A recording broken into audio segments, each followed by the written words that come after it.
పవన్ కళ్యాణ్ మాటల్లో తేడా ఉంది. పవన్ కళ్యాణ్ పార్టీని ప్రక్షాళన చేస్తుండా? పవన్ కళ్యాణ్ పార్టీ కమాండర్ని నేనే అంటాడు.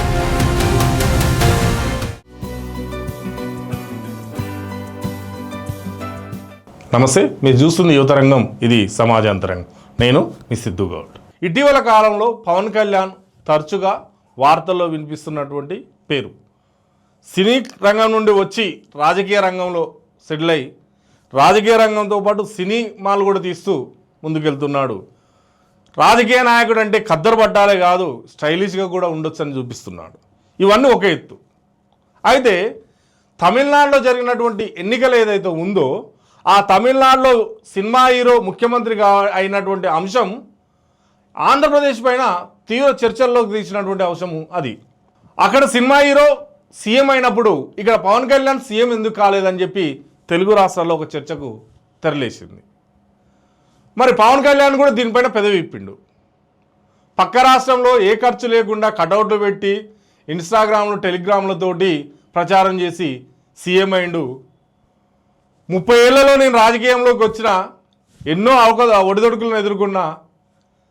ఇక్కడ రాష్ట్రాన్ని కాపాడడం కోసమే, ఆంధ్రప్రదేశ్ యొక్క ప్రజల ఆకాంక్షను నిలబెట్టడం కోసమే నేను కూటమిలో భాగస్వామైనా.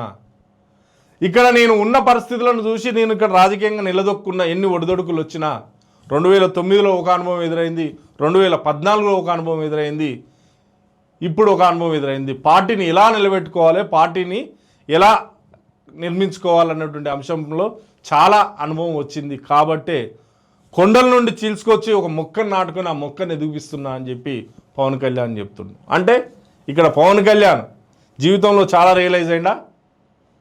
పవన్ కళ్యాణ్ భవిష్యత్తులో రాజకీయంగా ఎదగడం కోసం కాస్త తగ్గి తన రాజకీయ నిర్మాణాన్ని పటిష్టం చేసుకుంటుండా?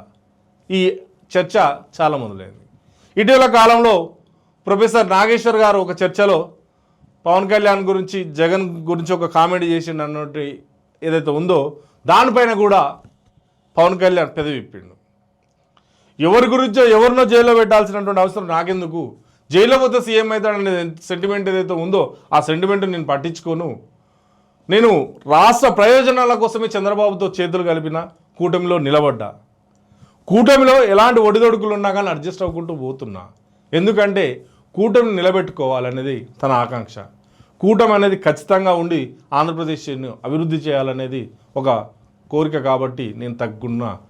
మంగళగిరిలో తెలుగుదేశంకు జనసేన ఎలాంటి ఇబ్బంది పెడతలేదు, కానీ పిఠాపురంలో జనసేనకు తెలుగుదేశం ఇబ్బంది పెడుతుంది. అలా అని మనం వాళ్ళతో కొట్లాడతామా? ఆ కొట్లాడాల్సిన పరిస్థితి లేదు. కాబట్టి ఎక్కడ తగ్గాలో అక్కడ తగ్గుదాం, ఎక్కడ నెగ్గాలో అక్కడ నెగ్గుదాం అని చెప్పి పవన్ కళ్యాణ్ తన సినిమా డైలాగ్నే చెప్తూ కార్యకర్తల్లో ఉత్తేజం నింపుతున్నాడు. విజయ్ని చూస్తే ఈర్ష్య అనిపిస్తుంది. సడన్గా రాజకీయాల్లోకి వచ్చి సీఎం అయిపోయిండు. మనం ఇన్నేళ్ళు కష్టపడ్డా కానీ మనం ఇక్కడనే ఉంటున్నాం. మరి జన సైనికులు ఏం చేస్తుర్రు?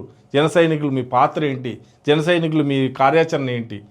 జన సైనికులు మీ ఆలోచన విధానాలు ఏంటి అని చెప్పి జన సైనికులకు ఒక చురక పెడుతూ ఉత్తేజం కూడా నింపిండు.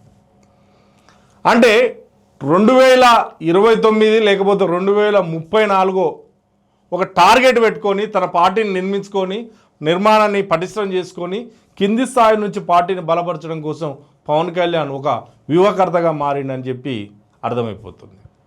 పవన్ కళ్యాణ్ తన పార్టీని బలంగా చేయడంతో పాటు ఆంధ్రప్రదేశ్లో పవన్ కళ్యాణ్ ఆవశ్యకత అనేది కూడా చెప్పడం కోసం తను చాలా నెమ్మదిగా అడుగులు వేస్తున్నాడని చెప్పి కూడా అర్థమవుతుంది.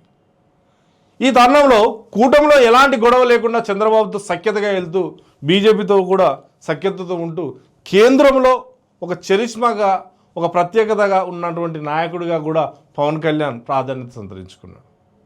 మరి ఇదే ప్రాధాన్యతను తన రాజకీయ మనుగడకు, తన కోరిక సీఎం అయ్యేటందుకు ఏ విధంగా అడుగులేస్తాడనేది చూసాము. ఆ విషయంలో పవన్ కళ్యాణ్లో పరిపక్వత కూడా కనిపిస్తుంది. ఆ రాజకీయ అడుగులు, రాజకీయ నిర్మాణం ఏదైతే ఉందో అది చాలా నెమ్మదిగా వేస్తూ, పటిష్టంగా వేస్తుండనేది మనకు అర్థమవుతుంది. మరి విజయ్ సీఎం అయ్యిండు, ఉమ్మడి ఆంధ్రప్రదేశ్లో పవన్ కూడా సీఎం అయ్యే రోజులు ముందుంటాయేమో చూద్దాం. అప్పటివరకు సెలవు, నమస్తే.